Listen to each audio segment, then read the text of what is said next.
बिस्मिल्लाहिर्रहमानिर्रहीम, अस्सलाम वालेकुम। खेलों की खबरों पर तबसरों और तज्जियों सजे स्कोर के एक और प्रोग्राम के साथ सैयद याह्या हुसैनी आपकी खिदमत में हाजिर है। अमेरिका और वेस्ट इंडीज़ में मुनक्किद होने वाले T20 वर्ल्ड कप 2024 के बाद पाकिस्तान क्रिकेट टीम एक बार फिर बैनुल अक़वामी क्रिकेट के लिए मैदान में यकजा होने के लिए तैयार है। वर्ल्ड कप में नाकाम और बदतरीन मुहिम के बाद पाकिस्तान क्रिकेट टीम में तो कोई सर्जरी ना हुई, अलबत्ता टीम मैनेजमेंट और सिलेक्शन कमेटी इस ऑपरेशन से ज़रूर मुतासिर हुई। मगर अब कौमी टीम होम ग्राउंड पर रेड बॉल क्रिकेट में शान मसूद की क़यादत में बांग्लादेश के खिलाफ 2 टेस्ट मैचों की तैयारी कर रही है, जिसका आगाज़ बुध से हो रहा है। चैंपियंस ट्रॉफी 2025 की तैयारी के लिए नेशनल स्टेडियम कराची और कद्दाफी स्टेडियम लाहौर में तरक्याती काम शुरू हो चुका है। इब्तदाई तौर पर पाकिस्तान और बांग्लादेश के दरमियान पहला test Pindi cricket stadium Rawalpindi, जबकि दूसरा test National Bank Cricket Arena Karachi में 30 अगस्त से शेड्यूल था। लेकिन नेशनल क्रिकेट स्टेडियम में तरक्याती कामों की वजह से पहले PCB ने यह एलामिया जारी किया कि दूसरा टेस्ट मैच तमाशाइयों के बगैर होगा और तामीराती काम रात में किया जाएगा। लेकिन फिर चंद दिन बाद PCB ने कराची टेस्ट भी पिंडी मुंतकिल कर दिया। PCB के मुताबिक ये फ़ैसला तामीराती माहिरीन से मशवरे के बाद किया गया है। तमाम स्टेक होल्डर से मशावरत की गई। अब बांग्लादेश क्रिकेट टीम भी रावलपिंडी पहुंच चुकी है और पाकिस्तान और बांग्लादेश की टीमें पहले टेस्ट में नबरदाज़मा होने के लिए भरपूर तैयारी कर रही हैं। पाकिस्तान क्रिकेट बोर्ड के सरबराह सैयद मोहसिन रज़ा नकवी ने चैंपियंस ट्रॉफी 2025 के लिए कद्दाफी स्टेडियम लाहौर में तरक्याती कामों का जायज़ा लेने के लिए स्टेडियम का दौरा किया। इस मौके पर मीडिया से बातचीत करते हुए सैयद मोहसिन रज़ा नकवी ने कहा, इब्तदाई तौर पर मुल्क के 3 स्टेडियम्स में तरक्याती काम के दौरान वो मैच कराना चाहते थे, लेकिन सिक्योरिटी इदारों ने कहा कि अगर स्टेडियम में लेबर मौजूद होगी तो ये ठीक नहीं रहेगा, जिसके बाद मैच को मुंतकिल करना पड़ा। ये थोड़ा सा 4-5 महीने प्रॉब्लम आना है। हमारी कैलकुलेशन ये थी कि हम बग़ैर क्राउड के मैचेस करा लेंगे, लेकिन जो हमारी सिक्योरिटी के इदारे हैं, पुलिस है, बाकी हैं, उनका ख्याल ये है कि अगर लेबर वगैरह भी काम कर रही है तो आप ना कराएं। हमने अपनी वर्किंग उसके हिसाब से की हुई थी, तो जूँ हम सिक्योरिटी इदारों के साथ राब्ते में हैं, PCB वाले प्लस फिर जहाँ पे हम फेडरल वालों की जिम्मेदारी आ जाती है वो देख रहे हैं। तो मैचेस आगे पीछे ज़रूर होंगे, बट मेन टारगेट ये है कि ये स्टेडियम चैम्पियंस ट्रॉफी से पहले मुकम्मल हो जाएँ और इंशाल्लाह ताला अल्लाह ताला ने चाहा तो मुकम्मल होगा। स्टूडियो में हमें ज्वाइन करें टेस्ट फास्ट बॉलर क्रिकेट के सिकंदर बख्त। सिकंदर, खुश आमदीद कहेंगे शो में आपको। और पिंडी क्रिकेट स्टेडियम रावलपिंडी में डे आफ्टर टुमारो पहला टेस्ट मैच और उसके बाद दूसरा टेस्ट मैच भी पिंडी क्रिकेट स्टेडियम रावलपिंडी में ही शेड्यूल कर दिया है पाकिस्तान क्रिकेट बोर्ड ने। और जिस तरह अभी चेयरमैन क्रिकेट बोर्ड को आप सुन रहे थे, वो ये कह रहे थे कि हमारी कैलकुलेशन तो ये थी कि तामीराती कामों के साथ साथ हम मैचों को बाअहसन खूबी मुनक्किद करा सकेंगे, बट सिक्योरिटी इदारों ने अब थोड़ा सा तहफ़्फ़ुज़ात का इज़हार कर दिया। मेरे ख्याल से बहुत सही फ़ैसला किया उन्होंने, इसलिए कि बहुत अजीब सा लगता कि वहाँ पे काम भी हो रहा है या रात को हो रहा है, सुबह नहीं हो रहा, मगर चीज़ें मशीनरी और मुख्तलिफ़ चीज़ें तो पड़ी होंगी ना, मटीरियल वगैरह। तो मेरे ख्याल से बहुत अच्छा फ़ैसला है। और कुछ लोग इसको क्रिटिसाइज़ करें कि जी ऐसा क्यों हुआ, बला बला बला, तो मैं उनको सिर्फ ये कहूँगा, वो उनमें से वो क्रिकेटर्स भी हैं जो कि क्रिकेट बोर्ड के साथ हैं, मगर अब उनकी नौकरियां निकल गई हैं, तो वो क्रिटिसाइज़ कर रहे हैं कि कई दफ़ा जब मुल्क में तरक्की होती है, कोई नई चीज़ें बनती हैं, तो कुछ चीज़ों को आपको फेस करना पड़ता है। तो उनकी कोशिश यही है कि चैम्पियंस ट्रॉफी से पहले करा दें। Not a bad idea. वो हमारे लिए सबसे इम्पॉर्टेंट इस वक्त जो इवेंट आने वाला है पाकिस्तान के लिए, वो चैम्पियंस ट्रॉफी है और उसके लिए उनको तैयारी करनी चाहिए। मगर मेरा सवाल ये है याह्या कि आप मुझे सिर्फ ये बता दें कि कितनी शर्मिंदगी और अफसोस की बात है कि हमारे पास और कोई ग्राउंड नहीं है। अब मुझे ये बताएं, फैसलाबाद के क्रिकेट ग्राउंड पे जलसा कराया, मैं कितना शोर करता था उस ज़माने में कि भाई ये जलसे हमारे ग्राउंडों में ना कराएं। आपने हॉकी के ग्राउंड को किया, वो कल ही मैं परसों देख रहा था जियो के ऊपर ही एक क्लिप चल रही थी कि जी फैसलाबाद स्टेडियम की शक्ल सूरत दिखा रहे थे कि वहाँ के हालात क्या हैं। बड़ा दुख हो रहा था यार, एक अच्छा खासा स्टेडियम था, उसको तबाह व बर्बाद कर दिया गया। कौन है इसका ज़िम्मेदार? मैं तो क्रिकेट बोर्ड से बोलूँगा कि भाई हुकूमत से बात करें। ये जो वहाँ का स्टेडियम है, सियालकोट का स्टेडियम, हमने वहाँ पे मैचेस खेले हुए हैं, वो किधर गए? ये सारे स्टेडियम कहाँ हैं?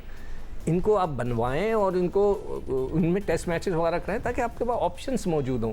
मुल्तान का मुझे नहीं पता कि वहाँ पे शायद मौसम की ख़राबी की वजह से शायद वहाँ नहीं जा रहे। अदरवाइज़ फैसलाबाद जहाँ पे साहब ने जलसा करा दिया था, और एक जो है सियालकोट, ये है जिसको हमें दोबारा बनाना चाहिए ताकि वहाँ पे मैचेस हों। ठीक हो गया। सिकंदर बख्त हमारे साथ स्टूडियो में मौजूद हैं, गुफ्तगू के सिलसिले को मज़ीद आगे बढ़ाएंगे और ब्रेक के बाद हमारे साथ मौजूद होंगे टेस्ट ओपनर अहमद शहजाद। बांग्लादेश और पाकिस्तान के दरमियान Pindi cricket stadium Rawalpindi ICC test championship के दोनों टेस्ट मैचों का मेज़बान होगा। गुफ्तगू एक ब्रेक के बाद।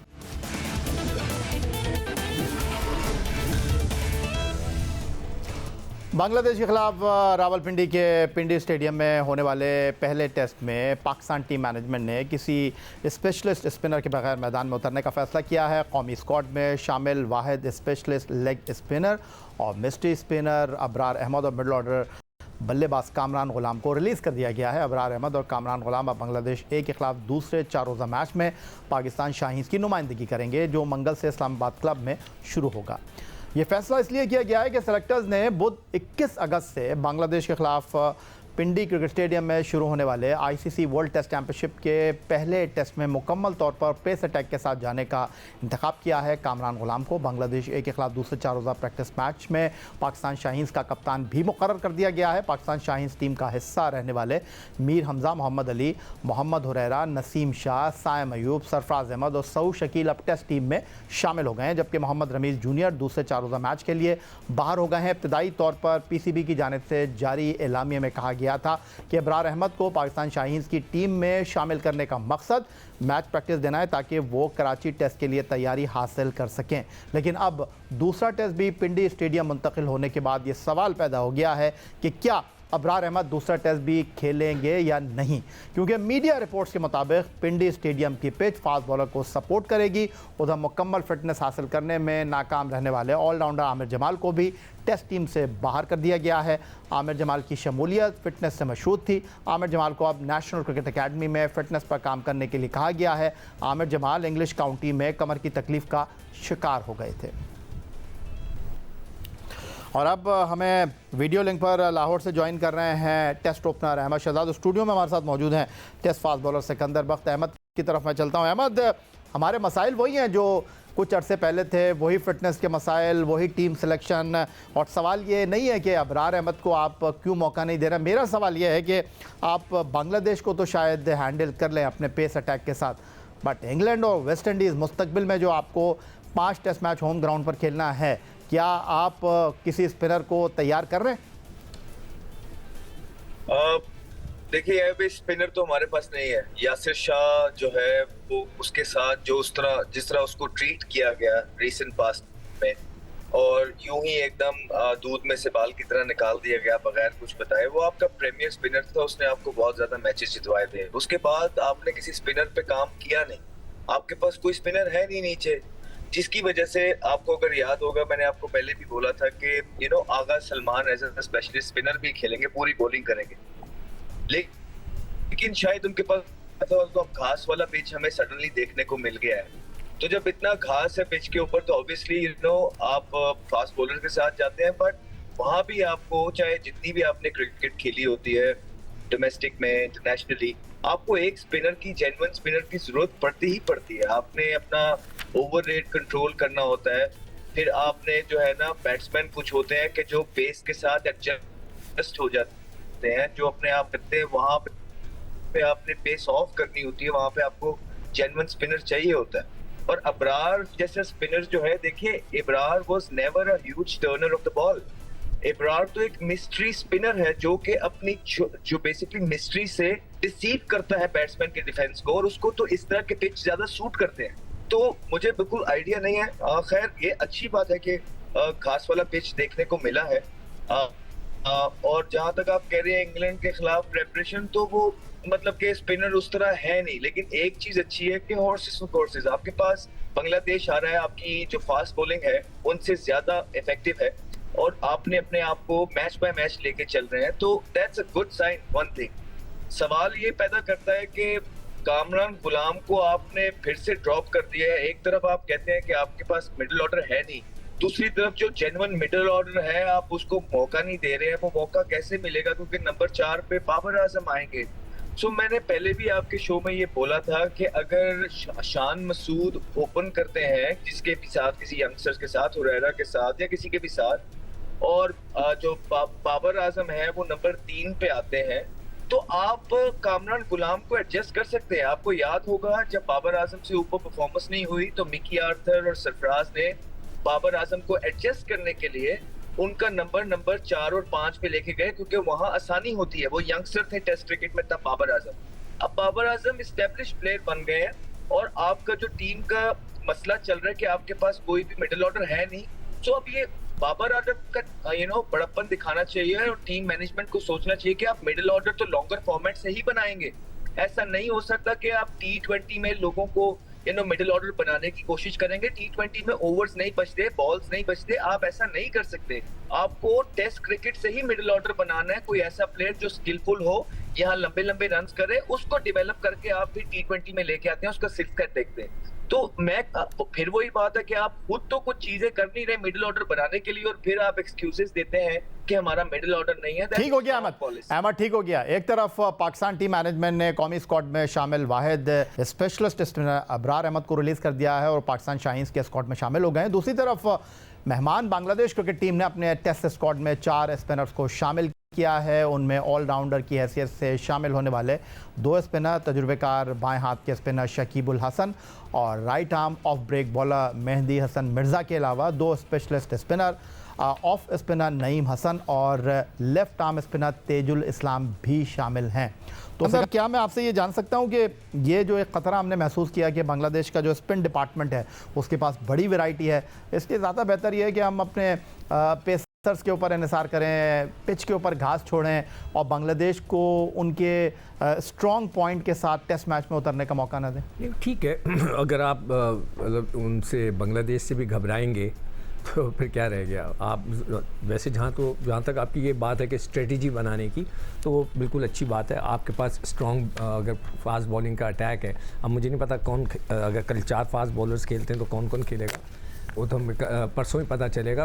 अगर ये कि वो तो सही है एक तरीके से, मगर पाकिस्तान में कोई एक भी स्पिनर नहीं है, ये एक ऐसी शर्मिंदगी की बात है। और इसका सारा मैं कसूरवार ठहराता हूँ उन क्रिकेटर्स को, उन कोचेस को जो कि पाकिस्तानी थे और पाकिस्तान के अंदर हमारे यहाँ जो कोच थे हमारे साथ बैठ के बड़ी बड़ी बातें करते थे, मगर क्या उनको नहीं पता था कि पाकिस्तान के बाद अब स्पिनर्स ख़त्म हो रहे हैं। नुमान की उम्र 38 की हो गई है, साजिद अली के साथ कोई इशू चल रहा है, उसामा को हम नहीं खिला सकते, वॉट एवर रीज़न इज़, आपने किसी को बनाने की कोशिश ही नहीं की।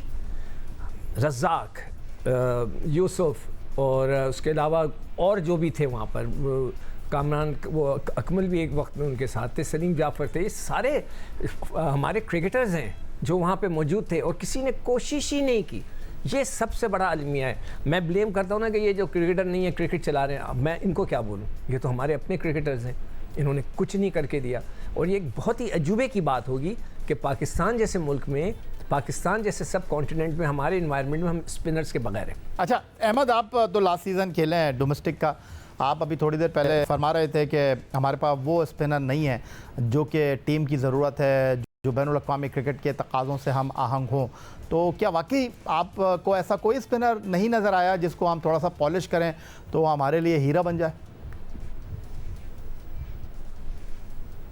जी भाई, देखिए बात सिर्फ इतनी है कि आप लोगों का कितना इंटरेस्ट है चीज़ों में। जब आप कोई इंस्टीट्यूट चलाते हैं तो उसके कुछ नॉर्म्स होते हैं और कुछ नेसेसिटीज होती हैं जो करनी ही करनी है, जिससे आपकी चीज़ें आगे रवा होती हैं। और ओपनर्स बनाना, मिडिल ऑर्डर्स बनाना, स्पिनर्स बनाना, फास्ट बॉलर्स बनाना, ऑलराउंडर्स बनाना, ये पॉलिसी का हिस्सा होते हैं। It's a very normal thing. और अगर आज ये हालात हैं कि आपके पास माँ सिवाय एक आमिर जमाल जो भी आया, और क्योंकि है ही वही, तो पहले फ़हीम अशरफ था तो उसकी हाइप बना दी, ठीक है, अब आमिर जमाल है तो उसकी हाइप बना दी। तो रियलिटी ये है कि आपके पास ऑलराउंडर्स भी नहीं है, रियलिटी ये है कि आपके पास मिडिल ऑर्डर्स भी नहीं है, रियलिटी ये है कि आपके पास स्पिनर्स भी नहीं है। अब इस पे किसको कसूरवार कहें? इस पे हम कोचेस को कसूरवार कहें, इस पे पीसीबी की पॉलिसीज को कसूरवार कहें, इस पे वो लोग जो 12-12, 15-15 साल से पॉलिसीज बना रहे हैं उनको कसूरवार कहें? क्या कोई हाथ खड़ा करता है पाकिस्तान के अंदर? अब आप ब्लेम गेम्स खेलते हैं। अब याहिया हुसैनी कहेगा कि सिकंदर बख्त ने चीजें खराब कर दी, अहमद शहजाद कहेगा कि फलाने ने खराब कर दी। मेरी इतनी हिम्मत नहीं है, मैं सिकंदर बख्त के सामने ये बोल ही नहीं सकता। होता ये है कि सबने मिलके ही कर, जो आता गया जो जो आता गया उन्होंने शॉर्ट टर्म गोल्स इख्तियार किए। उन्होंने जो मीडिया के से जो जिनसे पजीराई मिल जाए वो वाले डिसीजंस लिए। सबने आके हम आपके सामने बैठ के बातें करते रहे हैं कि अगर आपने पॉपुलर डिसीजंस लेने हैं, मीडिया को खुश करना है, अगर आपने जो है शॉर्ट टर्म गोल्स की वाली चीजें की तो इवेंचुअली क्रिकेट का बेड़ा गर्क होगा। और आपके सामने है, हम तो सब चाहते हैं कि पाकिस्तान की क्रिकेट फ्लरिश करे, पाकिस्तान की क्रिकेट पाकिस्तान की टीम दुनिया की नंबर 1 टीम तुक्के से नहीं हो, वहां स्टैंड करे, ठीक है, वहां एग्जिस्टेंस हो पाकिस्तान की टीम की। ठीक है, तो अहमद से हमारा राब्ता थोड़ा सा डिस्कनेक्ट हो गया है। इसमें एक और चीज़ है जी बिल्कुल, हमारे पास विकेट कीपर का भी इशू चलेगा। अब आपके पास 2 विकेट कीपर हैं और दोनों बहुत सीनियर है। एक 37 साल का है सरफराज और एक 32 साल का है रिजवान। यार आप किसी को ग्रूम तो करें। आप लोग मतलब है कि कौन सी लॉजिक है, कौन सी स्ट्रेटजी है आप लोग वहाँ बैठ के बना रहे हैं जो क्रिकेटर्स हैं। मैं उनसे ये पूछना चाहता हूँ, चलें आपने दोनों को रख दिया। मैं ऑस्ट्रेलिया में कह रहा था जब सीरीज़ हो रही थी कि दोनों को साथ खिलाओ ताकि पता चल जाए कौन अच्छा है। मैंने जो स्टैट्स निकाले थे आखिरी टेस्ट मैचेस में, सरफराज के ज़्यादा रन हैं, तकरीबन 424 रन हैं, और रिजवान के उसमें 100 भी है, 450 हैं। रिजवान के आखिरी 6 टेस्ट मैचेस में 384 हैं। ठीक है, ये मेरी तरफ से हो सकता है 19-20 गलती हो, तो इन 2 के अलावा भी तो किसी को रखना है। मैं फिर उनसे रिक्वेस्ट करूंगा पीसीबी से कि भाईजान आप फैसला करें दोनों में से कौन खेलेगा, एक को रखें और एक यंगस्टर रखें, उसकी ग्रूमिंग करें। आप पिक करें डोमेस्टिक सीजन से कि आपके पास कौन कौन से अच्छे हैं, अंडर 19 से पिक करें और उसको लेकर आएँ। अभी आपने साइड मैच खेला भी ए टीम का जिसमें 36 साल का उमर अमीन ने 177 रन बनाए, उसका कोई फ़ायदा था? सरफराज का बैटिंग ऑर्डर जो पीसीबी का जो मैं स्कोर कार्ड देख रहा था 8वें नंबर पे था। भाईजान अगर आपने सरफराज को ट्रायल लेना है या आपने उसको टेस्ट मैच खिलाना है, आप उसको ऊपर भेज देते। उमर अमीन ने 177 रन करके उसने क्या तीर चलाने ना है? क्या आप उसको टेस्ट मैच खिलाना चाह रहे हैं? तो आप उसको खिला क्यों रहे हैं? मैं तो ये पूछ रहा हूँ, वो भी पाकिस्तान ए में। चलो बहुत शुक्रिया आपका। टेस्ट फास्ट बॉलर सिकंदर वक्त हमारे साथ मौजूद है, टेस्ट ओपनर अहमद शहजाद हमारे साथ मौजूद थे। गुफ्तगू हम कर रहे थे पाकिस्तान और बांग्लादेश के दरमियान 2 टेस्ट पर मुश्तमिल आईसीसी टेस्ट चैंपियनशिप के पहले टेस्ट मैच के हवाले से, और ख़बरें ये हैं कि दूसरा टेस्ट मैच भी पिंडी में होगा। कराची से इस टेस्ट मैच को अब पिंडी मुंतकिल कर दिया गया है। यही आज का हमारा प्रोग्राम था। आप एक्स अकाउंट पर हमें फॉलो कर सकते हैं, ईमेल कर सकते हैं, अपनी राय से आगाह कर सकते हैं score@geo.tv पर। इस दुआ, इस उम्मीद, इस तवक्को के साथ कि पाकिस्तान में खेल और खिलाड़ी तरक्की करते रहें। सैयद याहिया हुसैनी को स्कोर की पूरी टीम के साथ अगले प्रोग्राम तक के लिए इजाज़त दीजिए। अल्लाह हाफ़िज़।